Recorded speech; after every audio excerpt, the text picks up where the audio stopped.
ये सब क्या देखना पड़ रहा है? अच्छा है मैं अंधा।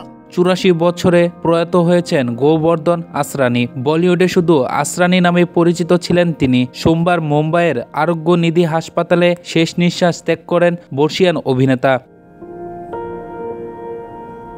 তারপর থেকেই শোকস্তম্ভ বলিউড। এর মাঝেই প্রকাশ্যে এলো আসরানির সম্পত্তির পরিমাণ। স্ত্রী মঞ্জু আসরানির সঙ্গে থাকতেন বর্ষিয়ান অভিনেতা। মঞ্জু একসময় বলিউডে কবিলা, তপস্যা, চাঁদির মতো বেশ কিছু ছবিতে অভিনয় করেছিলেন। আজ কি তাজা খবর নামক হারাম এ স্বামী স্ত্রীর প্রথম দেখা হয়েছিল।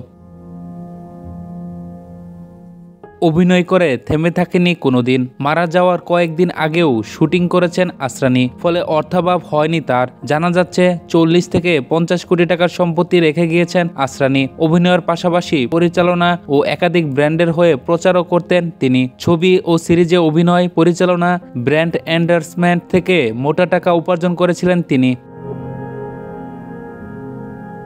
রাজনৈতিক দিক থেকেও সচেতন মানুষ ছিলেন আসরানি। তার মৃত্যুতে শোকবার্তা এসেছে প্রধানমন্ত্রী নরেন্দ্র মোদীর তরফ থেকে। প্রধানমন্ত্রী লিখেছেন, অভিনেতার কৌতুকাভিনয় যে কোনো পরিস্থিতিতে নির্মল আনন্দ দিয়েছে। একইভাবে তিনি অভিনয়ের অনন্য ধারাতেও সমান পারদর্শী ছিলেন। বিনোদন দুনিয়া সদ্যপ্রয়াত অভিনেতার অবদান মনে রাখবে আগামী প্রজন্ম।